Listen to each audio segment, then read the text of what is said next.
volám sa Juraj Kolesár, väčšina detí ma pozná pod prezývkou Koli a dnes by som vám rád porozprával niečo o našej hodine, ktorá má názov Hodinové vedecko, teda, ktorá sa okrem toho, že sa venovala deťom, venovala najmä vede.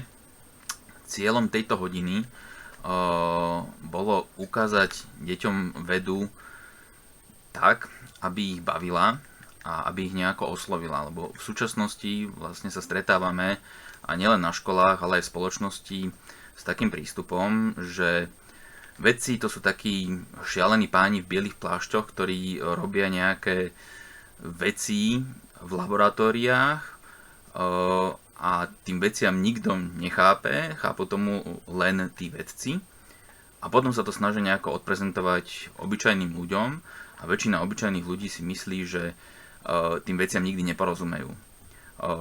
Veľakrát sa hovorí, že ja som na fyziku alebo chémiu nemal bunky, nikdy som to nechápal a deti s takýmto prístupom, ktoré vlastne sa stali dospelými ľuďmi, to šíria ďalej a nemusíš sa starať vlastne. Ja som fyzike tiež nikdy nerozumel, chémii som tiež nikdy nerozumel, takže vlastne sa ako keby akceptuje prístup, že veciam netreba rozumieť. A našim cieľom bolo urobiť to, aby sa vlastne deti pokúšali porozumieť veciam, ktoré sú okolo nich. Vlastne tým cieľom by malo byť nie pochopiť všetko okolo nás, ale snažiť sa pochopiť aspoň nejaký ten svet, v ktorom žijeme a ktorý je priamo okolo nás.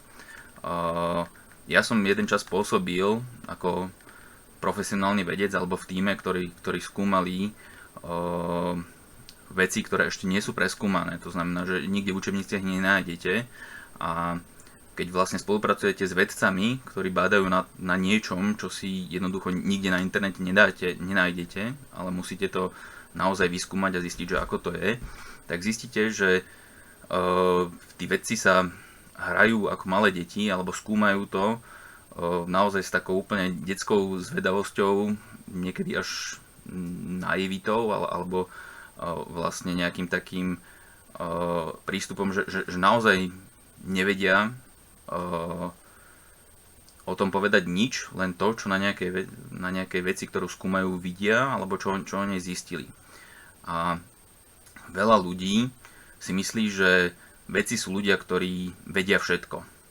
V realite je to úplne opačne. Vedci sú ľudia, ktorí vlastne čím viac toho vedia, tým zistujú, že toho vedia veľmi málo a snažia sa toho zistiť viacej a nastáva tam ako keby nejaký rozpor medzi tou verejnosťou a tou vedeckou komunitou, že vedecká komunita sa snaží povedať, ako že dospeli sme k takýmto záverom, toto všetko sme zistili, ale nemusí to byť 100% tak. Napríklad vedci sú ľudia, ktorí najviac pochybujú o svojich záveroch, o tom, čo zistili a je to ako keby súčasťou ich každodennej práce. Naopak verejnosť si myslí, že a vedci tí vedia všetko a vlastne to, čo vedci povedia, je niekedy priam ako keby sveté a že treba tomu veriť. A našim cieľom bolo ukázať deťom, že vlastne k tým informáciám, ktoré nám vedci podávajú alebo ktoré zistujú, treba pristupovať ako keby s kritickým myslením, že treba vlastne pochopiť, čo sa nám tí vedci snažia povedať, že na čo prišli.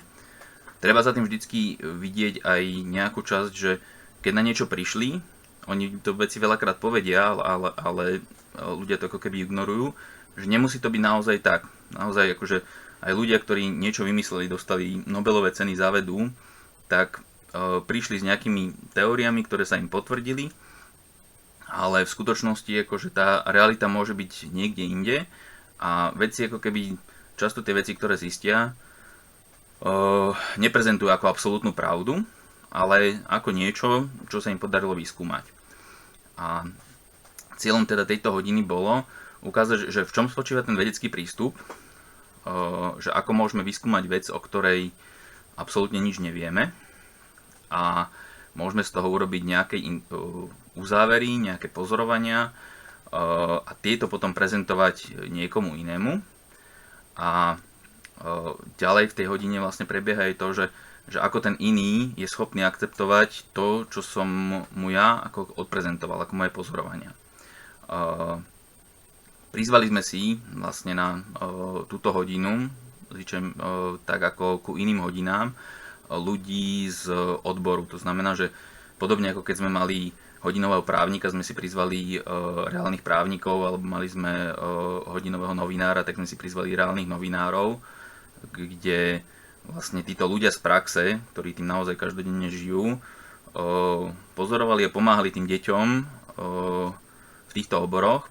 Tak podobne sme si pozvali vlastne aj tu na odborníkov, vedcov, ktorí pomáhali deťom robiť ich vedu na detskej úrovni. No a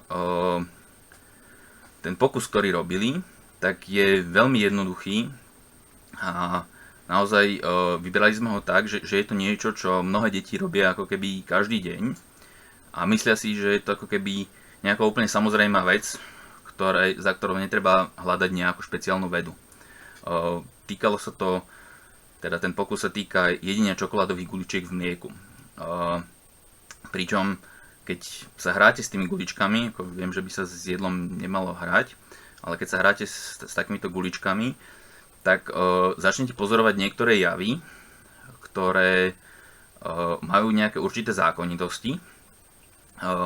V realite tá veda, ktorá je za tými javmi, ktoré tam môžeme pozorovať, je veľmi komplexná a zložitá. Nie je vôbec jednoduchá na vysvetlenie a možno niektorým veciam, ktoré sa tam vlastne dejú s takýmto jednoduchým pokusným materiálom, možno na niektoré veda nemá ešte úplne až tak jednoznačné vysvetlenia, ale pritom urobiť ten pokus je veľmi jednoduché a môže si urobiť každý vo vlastnej kuchyni. Stačí na tom len miska mlieko a zopár čokoládových guličiek a môžete tam pozorovať veľmi zaujímavé javy.